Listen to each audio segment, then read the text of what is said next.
it rolling, Bob? Hello, peoploids out there. This is Chris Gregory, and this is A Head Full of Ideas, a series of podcasts on various random aspects of the work of Bob Dylan. Is it rolling, Bob? Is it rolling, Bob? And in this edition, we're going to the 1970s, and the title of this piece is Hurricane and Joey, Two Cinematic Narratives from Desire.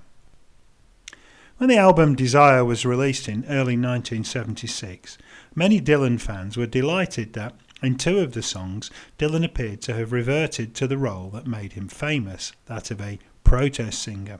Both songs were based around the lives of real people, and both appeared to rail against the injustices of the American legal system, just as the lonesome death of Hattie Carroll had some 12 years earlier. Whereas these early songs are, in their recorded versions, purely acoustic with Dylan on guitar and vocals, the later works feature the Rolling Thunder Revue Band, in which the eccentric gypsy violinist Scarlett Rivera plays a prominent part. The earlier songs, while they may be written from unusual perspectives, are largely didactic. In Only a Pawn in Their Game, for example, the murder of black civil rights activist Medgar Evers is focused not on Evers himself, but on his murderer, who Dylan states ain't to blame because he has been brought up with racist propaganda spread by politicians who tell the poor whites, "You got more than the blacks, don't complain." In With God on Our Side, Dylan gives us a lesson in American history, castigating those who claim to have spiritual authority for conducting murderous wars. North Country Blues is an unequivocal attack on the cruelty of American capitalism. Both Hurricane and Joey are, like Hattie Carroll, The Ballad of Donald White, The Death of Emmett Till, or Who Killed Davy Moore, songs about real people who are presented as victims of the system, or society. But here the songs are filtered through layers of ironic narrative presentation. They are both rich in fast-moving visual imagery. Like most of the other songs on Desire, they can be called cinematic songs. In both cases, the narrative voices are very much like the voiceovers which can be found in popular Hollywood movies. Dylan thus presents us with two supposedly true stories, which we then have to filter through the possible unreliability of the narrators. Dylan was sometimes criticised when writing his early protest songs for bending or exaggerating the facts of the cases. William Zantzinger, who in Hattie Carroll is called Zanzinger, maintained up until his death that the song portrayed him in an unfair light. In both cases here, Dylan idealises the protagonists. Rubin Hurricane Carter was a successful middleweight boxer who was imprisoned for the murder of 3 people in a shootout in a bar in 1966. After he wrote his autobiography, The 16th Round, from number 1 contender to number 45472, while still in jail, he became a cause célèbre. Many famous people, including Muhammad Ali, supported the campaign for his release. Dylan's song was a successful single, and one of the Rolling Thunder shows at Madison Square Garden on 8th of December 1975 was played as a fundraiser for the campaign. He was subsequently briefly released, but was soon imprisoned again. Only in 1985 did his final release occur, when the judge decided he'd been the victim of racial prejudice. Carter's case remains controversial, with some maintaining that he was indeed a violent criminal, while others see him as an innocent victim of a racist American justice system. Having read The 16th Round and visited Carter in prison, Dylan declared that he felt a special connection with the boxer and felt that they had similar philosophies of life.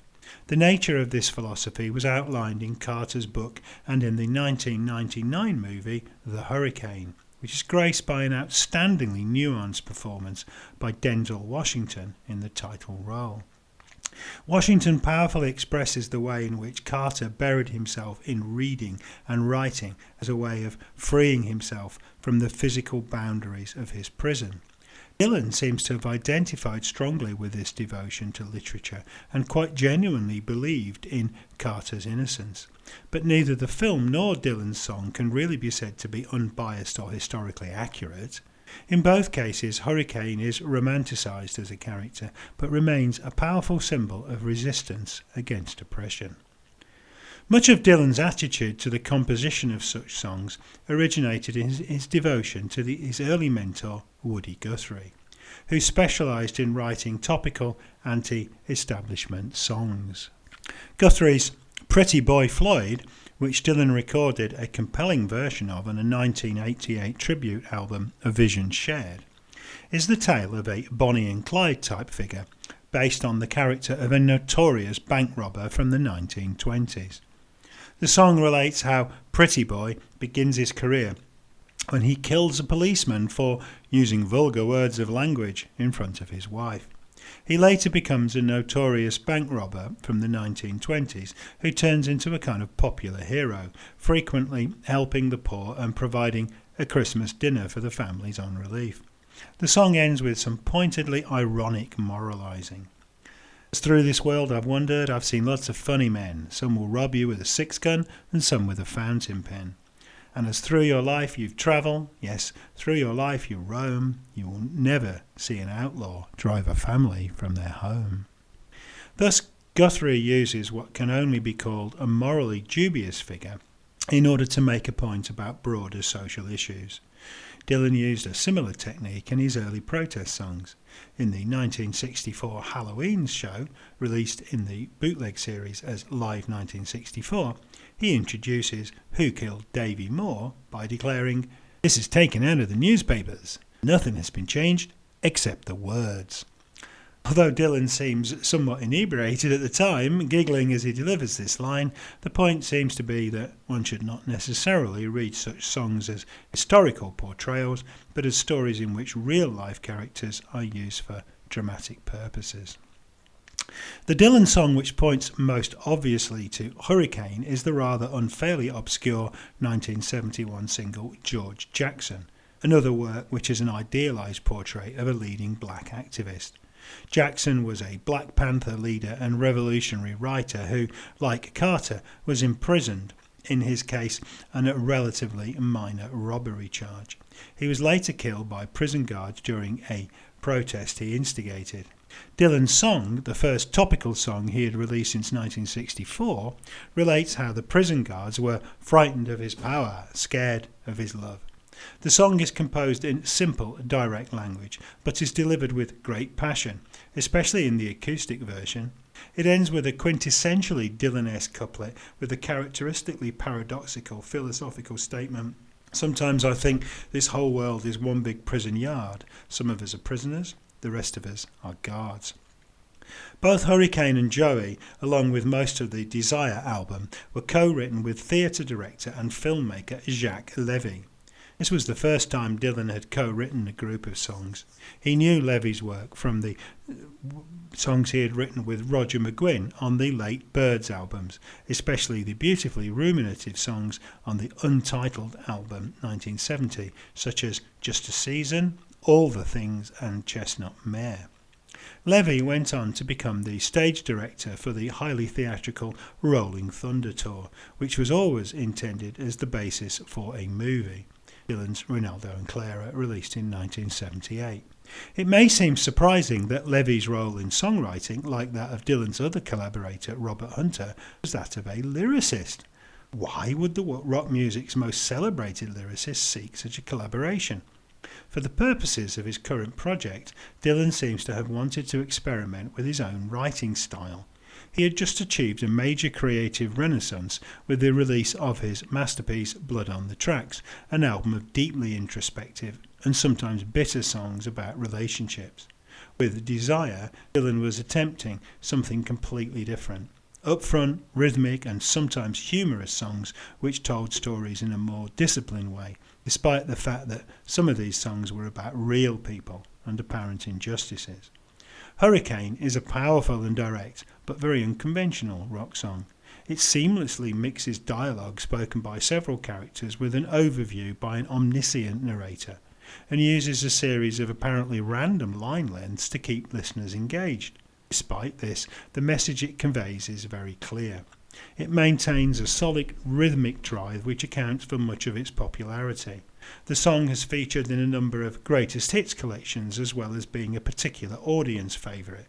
Many Dylan fans have tried shouting requests for it over the years of the never-ending tour, but to no avail. It has not been performed live since the end of the first part of the Rolling Thunder Tour in 1975. Perhaps this is because it is specifically linked to a time and place. Or it may be that Dylan could never come up with an effective new arrangement of the song that would work without the Rolling Thunder Band. The studio version is slower with more pronounced vocals. As the tour progresses, the live versions become faster and more frenetic, with Dylan acting out the lyrics forcefully behind his white face makeup. Scarlett Rivera's slightly wayward but unmistakable gypsy violin provides musical fills between verses. A distinctive galloping beat led by Rob Stoner's chugging bass and percussionist Luther Ricks's frenetic bongos drive the song forward. Ronnie Blakely provides strong backing vocals on the choruses until the song comes to a sudden crashing halt. This is a remarkable achievement because Hurricane is not an easy song to sing. Very few artists have covered it over the years. It has an unusual verse structure and a very wayward rhyme scheme.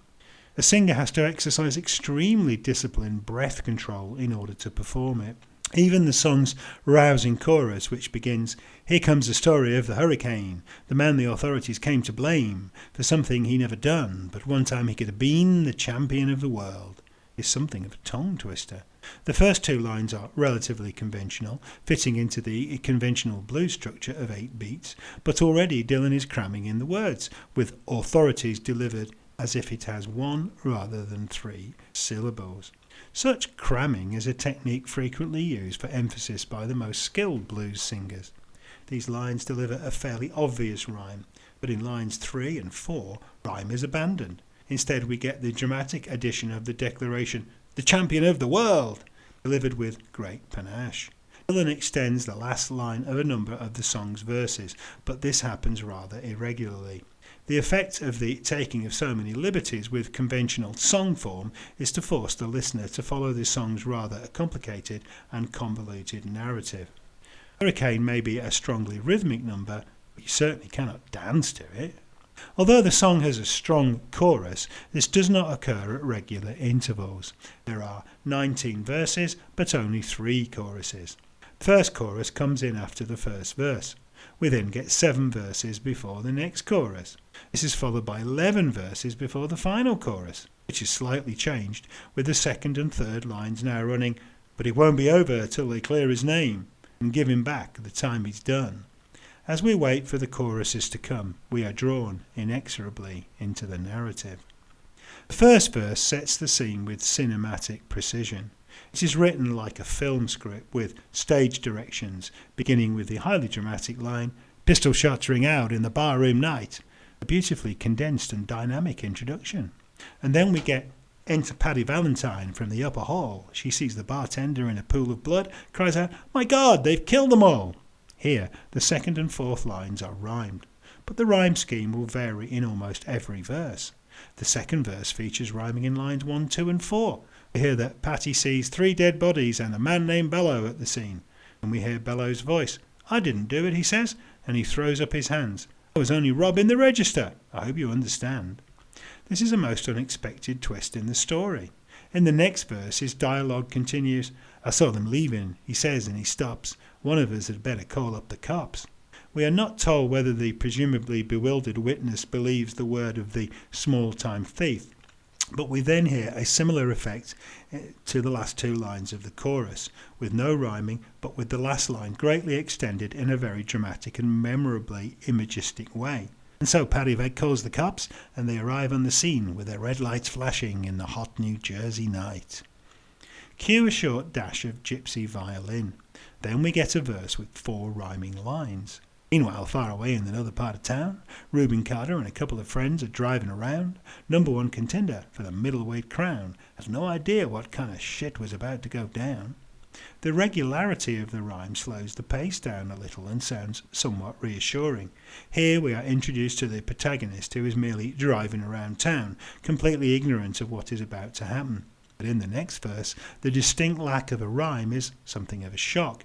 When a cop pulled him over to the side of the road, it begins, just like the time before and the time before that.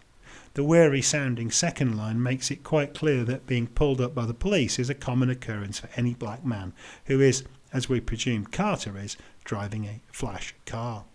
The next lines spell this out for us. In Patterson, that's just the way things go. If you're black, you'd better not show up on the street, unless you want to draw the heat. The extended final line, with its rather unexpected internal rhyme, is certainly a tongue twister. We might imagine that this is the voice of Carter himself, acknowledging the racism of the district he lives in.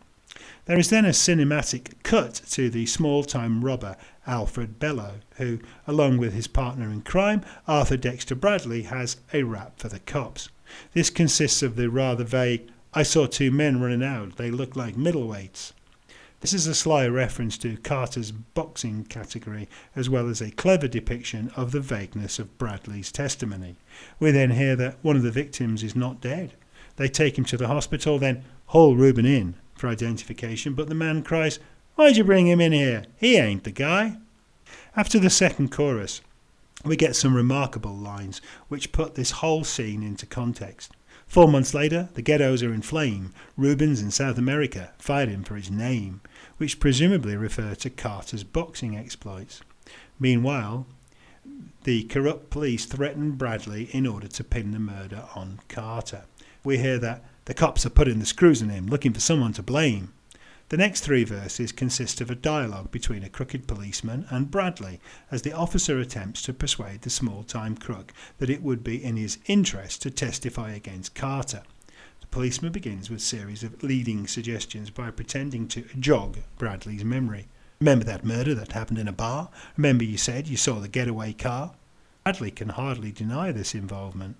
As they reveal in later lines about a motel job, the police clearly have other evidence against him which they are prepared to use unless he can, as they put it, play ball with the law. The verse ends in another long line in which a suggestion is made to Bradley. Here the corruption of the police is made explicit, as they deliberately attempt to get him to identify Carter as one of the killers. "I think it might have been that fighter you saw running at night," which is followed by the quite explicitly racist reminder, "Don't forget that you are white." The implication seems to be that the police are trying to frame Carter and that they hold him in contempt because he is a black man. They are prepared to be lenient with Bradley if he plays ball with them. "A poor boy like you," the cop suggests insidiously, "could use a break." And later, "You don't want to go back to jail. Be a nice fellow." In the third of these verses, the cop's corruption becomes explicit. "We want to put his ass in stir. We want to pin this triple murder on him." It's followed by another slyly racist jibe, "He ain't no gentleman, Jim." The reference is to the legendary white American boxer of the late 19th century, James J. Corbett, in the years before African Americans began to dominate the sport. The reference also appears to cast aspersions on Carter's character, suggesting that he is no gentleman. In the final 7 verses, we return to the omniscient narrator. The idealization of Carter now continues. We hear that he does not really enjoy the violence that boxing inevitably involves. "Reuben could take a man out with just one punch," Dylan tells us. He never did like to talk about it all that much. Boxing to him is merely a job. He would rather be living in a quiet rural space where trout streams flow and the air is nice. Then the narrative suddenly shifts. We hear that then they took him to the jailhouse where they tried to turn a man into a mouse. A rather cliched line which nevertheless expresses what happens to Carter quite effectively. There is no ambiguity here. The trial, we are told, was a pig circus. Although the evidence against Carter is very dubious, the all-white jury seems determined to convict him. Dylan throws in a couple of sardonic references to the public reaction to the trial. The white folks, we are told, he was just a revolutionary bum. To the black folks, he was just a crazy nigger. It is certainly crazy that Dylan's use of the N-word, the only instance in his entire oeuvre, had led to this explicitly anti-racist song being banned in some quarters. The use of the word here reflects the way it is commonly used by black people to refer to each other. It shows that Carter was not generally seen by the black community as any kind of torchbearer for the black liberation movement. emphasising the poisonous power of the media. As the song comes to a climax, the narrator defends Carter in unequivocal terms, stating that he was falsely tried and that he was obviously framed in a land where justice is a game. The final verse presents us with a memorable image of the defiance of injustice which Dylan appeared to have admired so much in the boxer. All the criminals in their coats and their ties, we are told, are free to drink martinis and watch the sun rise. This is contrasted with Carter's great dignity and restraint as he sits like Buddha in a 10-foot cell, an innocent man in a living hell. As he revealed in the 16th round, Carter did indeed practice meditation extensively while in prison. Hurricane is not Dylan's most poetic song. It relies on the number of clichés for its linguistic effects. It also lacks the subtlety of the perspectives Dylan adopts in songs like Only a Pawn in Their Game, where the murder of black activist Medgar Evers is portrayed not as a monster, but as a victim of the system. Or The Lonely Death of Hattie Carroll, in which Dylan relates the story of the murder of a black maid with ironic detachment. Written as a didactic song with the express intent of freeing a man whom Dylan had become personal friends with, it is a remarkable example of how a song can exploit and incorporate elements of drama and cinema to create a powerful narrative. As with his earlier songs, however, specific historical accuracy is often ignored in favour of dramatic presentation. But the anti-racist message of Hurricane comes over just as powerfully as in those acoustic protests. Joey tackles its subject matter in a very different way. On the surface, it purports to be, like Hurricane, another lament for a mistreated heroic icon. But while Rubin Carter was certainly a controversial figure whose story Dylan and Levy may have exaggerated or over-dramatised, Joey Gallo was a prominent member of a mafia family. Over the years, many commentators have railed against Dylan for idealising him. The fact that Joey appears on the same album as Hurricane, on the original vinyl release each song opens a side of the album, seems to suggest that it is a similar appeal for justice. Other commentators have criticised Dylan for even recording Joey, especially as the brilliantly conceived and executed Abandoned Love was left off the album. Yet Joey is one of the few songs from Desire which Dylan has revisited over the years, performing it around 90 times on the Never Ending Tour. It was one of the songs which Dylan began to play while touring with the Grateful Dead, backing him in 1987. The song was a particular favourite of Dylan's great friend Jerry Garcia. Joey is a far more conventionally structured track than Hurricane. It has 12 verses and 6 choruses. Each verse has an AABB rhyme scheme, and there is no attempt, as with Hurricane, to bend lines with extra syllables for dramatic effect. The song has an attractive, rather winsome melody. In many ways it is a kind of old-fashioned ballad. The repeated chorus hits a pleading note. Joey, Joey, king of the streets, child of clay, what made them want to come and blow you away? The recording is also distinguished by Scarlett Rivera's evocative violin, with some colourful interventions on accordion by Dom Cortese. Like Hurricane, the song plays with cliché in places, but while in Hurricane Dylan may have twisted the facts a little to suit his didactic purposes, in Joey he appears to have very different intentions. Everything we are told about the mobster is positive. It is suggested that he was not a murderer, that he was somehow drawn into the world of crime against his will. Later he makes friends with black men and protects innocent children. It is also suggested that he is loved by the people of his neighbourhood. All of this so exaggeratedly and is obviously romanticised to such an extreme degree that it is impossible to take the song seriously as any kind of historical account. In fact, it can be more accurately seen as a kind of parody of a Hollywood biopic, as if Joey himself was some kind of folk hero whose ultimate murder is a tragedy. In order to appreciate the song, it is necessary to separate the real Joey Gallo from the figure that Dylan depicts, who one might picture as the hero of a movie, played perhaps by a handsome, square-jawed Hollywood lead such as Tony Curtis or Kirk Douglas. It is also impossible to read Joey correctly without reference to some of the gangster films of the period. The 1970s represented a high point for the American gangster genre, especially in Francis Ford Coppola's The Godfather Parts 1 and 2 and Martin Scorsese's Mean Streets. These richly detailed films were especially distinctive because they treated their anti-heroes as fully realised human beings whose family lives and relationships are shown alongside their violent day jobs. In the hands of these brilliant young directors, the films established considerable audience sympathy for their protagonists, despite their roles as murderers and blackmailers. These films also subtly showed that the crime families were very much part of the American political landscape, having influence and control over many corrupt politicians.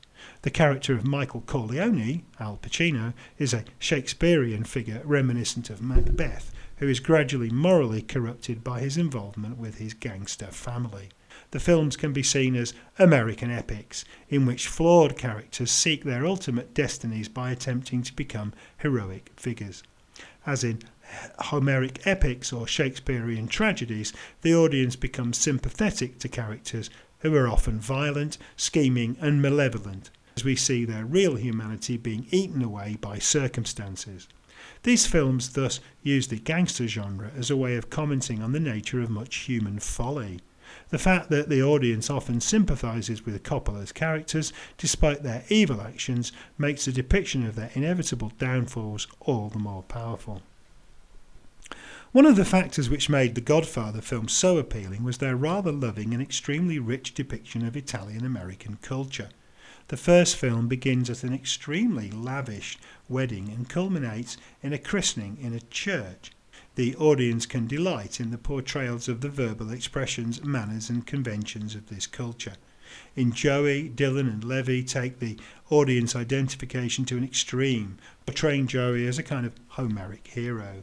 While the song is deeply influenced by the Godfather films in its depiction of Italian-American culture, the depiction of Joey is so extremely idealised that the song can be taken as a kind of parody of Hollywood over-romanticisation in general and of the gangster genre in particular.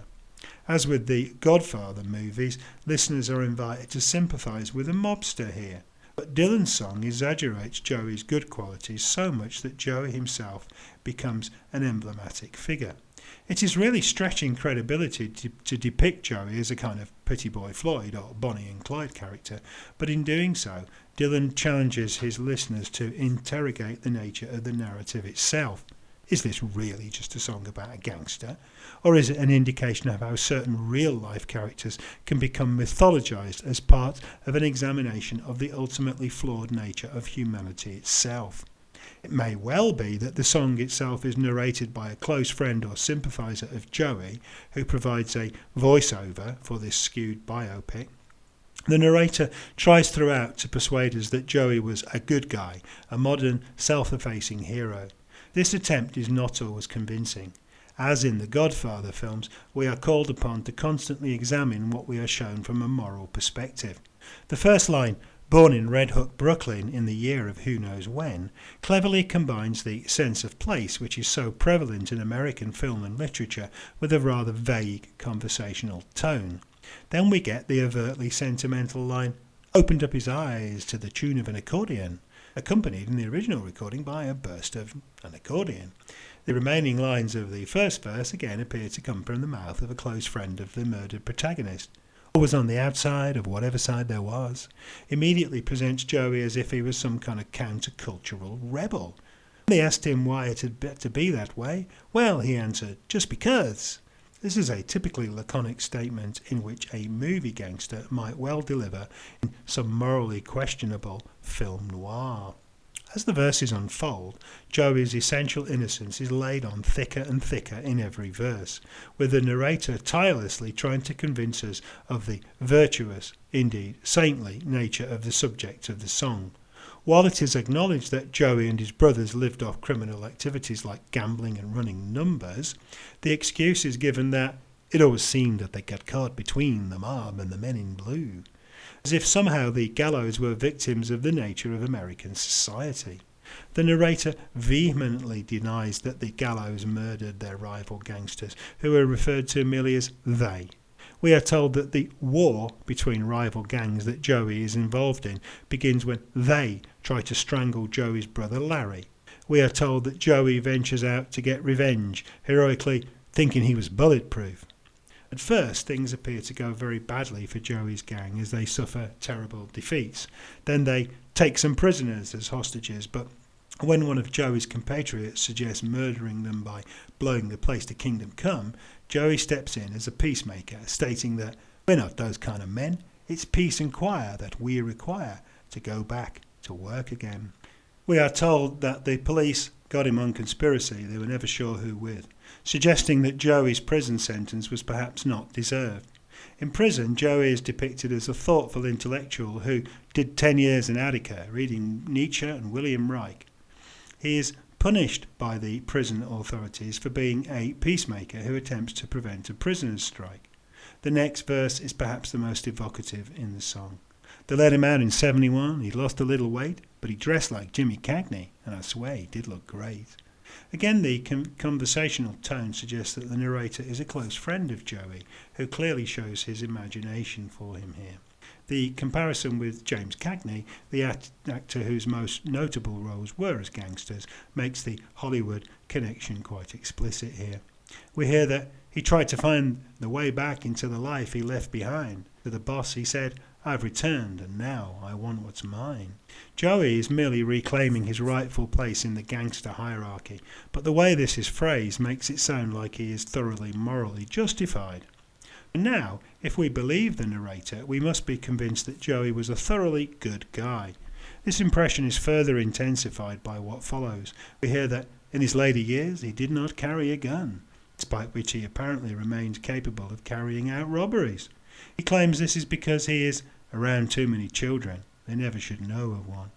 By now, it's surely obvious that the narrator is greatly exaggerating Joey's virtuous qualities. One can almost see his halo shining. The verse which depicts Joey's murder is especially evocative. One day they blew him down in a clam bar in New York. Is nicely specific. This is rather cheekily rhymed with the very cinematic point of view shot. He could see them coming through the door as he lifted up his fork. We hear that he, rather heroically, pushes the table over to protect his family before his equally heroic demise as he staggers out into the streets of Little Italy.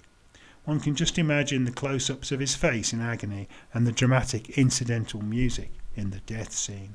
In the final verses, the sentimentality is laid on thick, as Sister Jacqueline and Carmela and Mother Mary did weep. I heard his best friend Frankie say, "He ain't dead, he's just asleep." These conversational lines are succeeded by the rather beautifully resonant, "I saw the old man's limousine head back towards the grave. I guess he had to say just one last goodbye to the son who he could not save." Ornate funeral scenes in which the characters arrive in black limousines are prominent features of the Godfather films. Finally, we are treated to the movingly elegiac and highly visual couplet. The sun turned cold over President Street and the town of Brooklyn mourned. They said a mass in the old church near the house where he was born. The final lines, which clearly come from the mouth of our unreliable narrator, are highly unsettling. They invoke divine judgment for the murder of this saintly figure. Some day, if God's in heaven, overlooking his preserve, I know the men who shot him down will get what they deserve. The menace in these lines is carefully upset against the song's lyrical melody, but it remains deeply disturbing. The narrator, who as we have seen is almost certainly one of Joey's compatriots, a member of his family, is vowing revenge. It is clear that Joey's death will merely be the stimulus for more violence. Joey may be Dylan's most misunderstood song. The voice of the narrator has often been misread as being that of Dylan himself. This confusion is perhaps understandable, given that Dylan wrote many protest songs, including Hurricane, in which he makes moral points such as, "The poor white man's used in the hands of them all like a tool, only a pawn in their game," or, "If God's on our side, he'll stop the next war with God on our side." But to read Joey literally is to misinterpret it. By 1976, Dylan was experimenting with many different narrative strategies. In Joey, he uses an unnamed narrator who attempts to eulogize a person who in real life was a vicious criminal, drawing us as listeners into a particular mindset, making us sympathize with a morally very dubious character. Dylan is thus engaging in a dramatic strategy. Nobody would accuse Shakespeare of pretending that Macbeth is anything but a vicious murderer. But because his soliloquies are so poetically evocative, we find ourselves sympathising with him. In Joey, unlike Hurricane, there is no intervention by an omniscient narrator who spells out the morality of the song. We are left to puzzle out the narration ourselves. This is perhaps why Dylan has continued to perform Joey over the years, because of the richness of its language, the cultural homage it pays to the American cinematic culture, and the way it challenges moral notions rather than lecturing its audience. It remains a song whose many subtleties and moral ambiguities allow it a continuing life, whereby it can be delivered with a different emphasis in every performance.